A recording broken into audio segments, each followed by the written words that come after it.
Welcome to the Nevis Newscast for Thursday, July 12th, 2018. I'm Donis Wilkinson-Keynes. The Department of Agriculture will once again have a sale of fruits and vegetables at the George Morbury Hanley Public Market in Charlestown.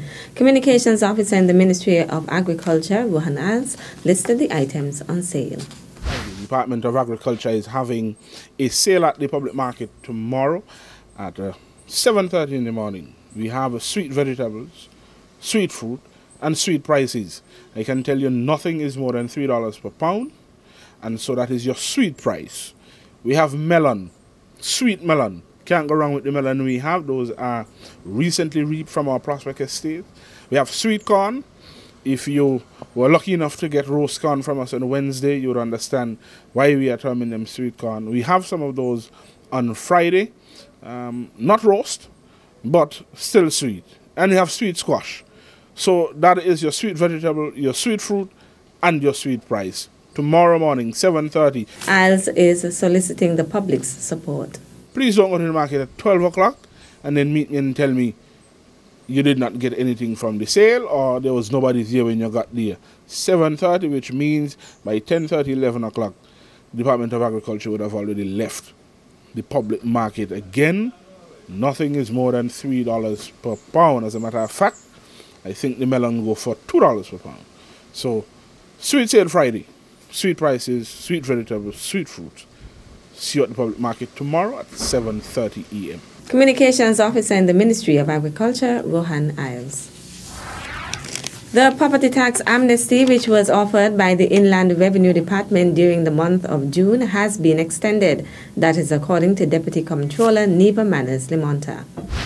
I am extremely pleased to inform the general public that having received approval from the Premier and the Minister of Finance, the Honorable Mark Brantley, the property tax amnesty that was offered during the month of June 2018 has been extended to July 31st, 2018.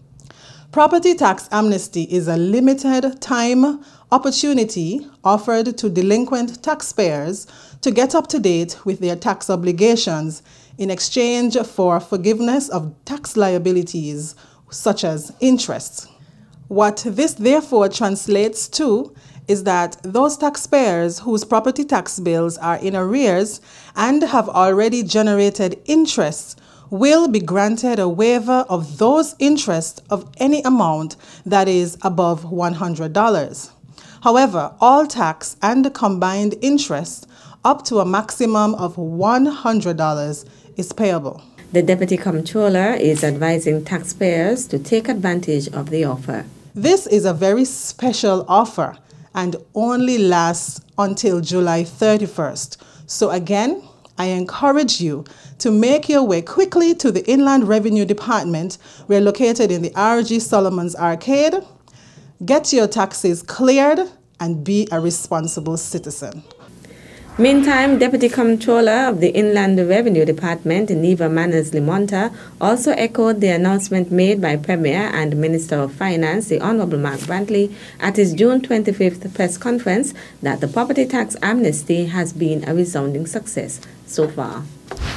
I must also inform you that during the amnesty period, the department saw a great influx of persons coming in and taking advantage of this opportunity.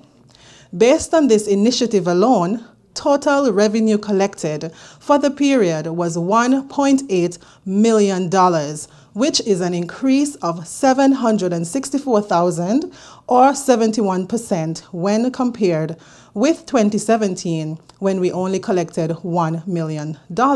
Deputy Comptroller of the Inland Revenue Department, Neva Manners-Limonta. The first job fair hosted by the Nevis Island Administration's Department of Labor is being hailed as a success. The one-day forum was held with the theme, Preparing Our Youths for the World of Work, on Friday, July 5th at the Social Security Conference Room at Pinny's Estate. Chief Labor Officer Gary Liebert says the event exceeded the department's expectations. We were actually hoping and targeting about 80 to 85 persons, and I think we got roughly 132 persons in our audience. Overall, I think that they were very interested in what we had to say, and the information we put forward was well received from the interactions you saw with the different presenters throughout the day. The job fair featured presentations on workplace behaviors and policies, occupational health and safety, social security benefits, healthy workplace tips and first aid procedures, disaster preparedness, and labor laws. Most employers, they're saying that the generation, the now generation, the young generation entering the world of work, when it comes to their attitude towards work, in terms of punctuality, work ethics, is much, and there's cause for concern. So this is our way of addressing this issue and imparting knowledge on the youth, and basically let them know what are their responsibilities in going out to work. According to LIBER, a number of public and private sector organizations are now partnering with the Department of Labor to train persons. We had about 130 persons in attendance. Out of that 130, there was 70 of these persons who were school leavers from 4th, 5th form, 6th formers.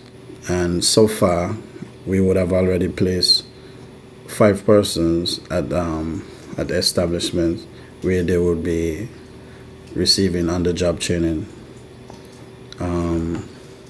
Trust Company, Nevis Printery, just to name a few, Nagico.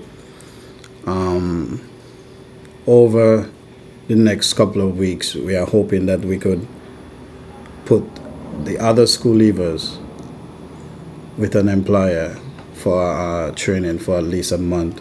LIBER expressed hope that for the second edition of the job fair in 2019, there would be additional information offered to the youths, including presentations from colleges and funding agencies, and career guidance and exposure to on-the-job training. Still to come. Ladies and gentlemen, this afternoon you are looking at the next generation of a future Prime Minister, accountant. We'll give you the details after this break.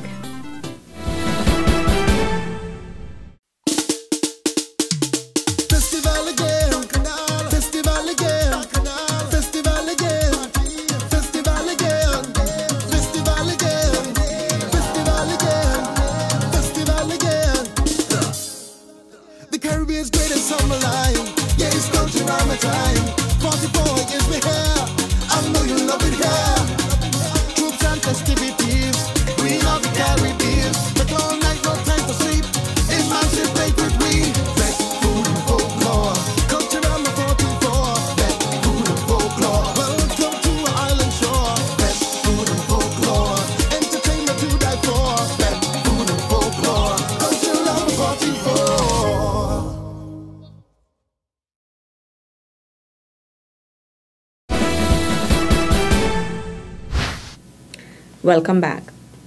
I want to congratulate my classmates. Ladies and gentlemen, this afternoon you are looking at the next generation of a future Prime Minister, accountants, hairdressers, lawyers, chefs, carpenters, doctors, and the list goes on. Graduates, let us set goals. Let us choose to be exceptional. Remember, every journey begins with one single step. It's not about how you start, it's how you finish. Nothing is impossible. 2018 valedictorian of the St. Thomas's Primary School, Malik Jones. He was among 28 students who graduated from the institution on Tuesday, July 10th, in a ceremony under the distinguished patronage of his parents, Mario Parry and Tara Jones. Malik Jones received the Premier's Award for the Most Outstanding Boy, the Rosalie Martin Award for the Top Boy, the Yusuf Brand and Brianna Chapman Valedictorian Awards, and the Principal's Academic Awards for Mathematics, Language Arts, and Science, among others.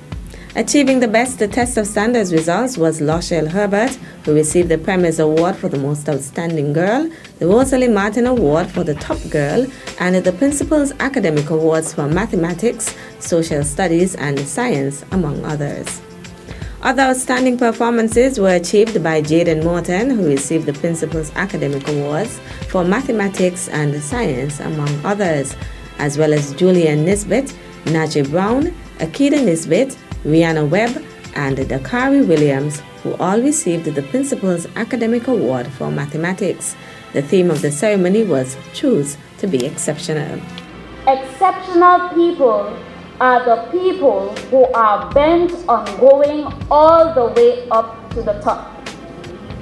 A part that many who are equally gifted are not willing to pursue.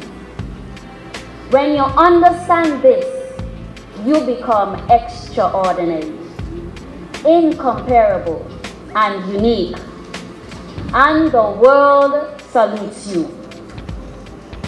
I close with a scripture from 1 Corinthians chapter 16 and verse 9.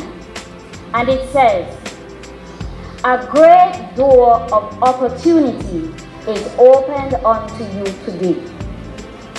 Not to be average, not to be a failure, not to look at where you are, but to look at where you can be.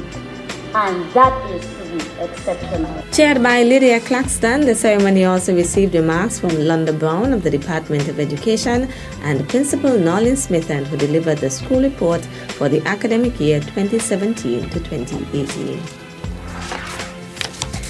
Success favors a disciplined mind was the theme under which the 2018 graduation ceremony of the Maud Cross Preparatory School was held. At Wednesday's ceremony, featured speaker for the afternoon's event, past student Joy Napier, incorporated the theme into her address. This afternoon I have been asked to speak on the theme, Success Favors a Disciplined Mind. So what is discipline? Where does it come from? As students, I'm sure that you've heard the word discipline before, many times. Unfortunately, sometimes as teachers, we make the mistake of equating discipline with punishment. Discipline is not only punishment. Discipline is training. Discipline is a sense of order, a command that is given and followed upon. Discipline is staying focused on your goals, no matter what. So grade 6, sitting there in the benches. What has discipline meant to you?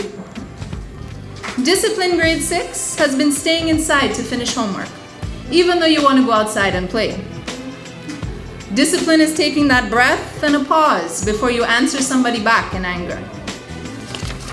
Discipline is turning off the TV and helping mommy do the cleaning, even though it's not fun.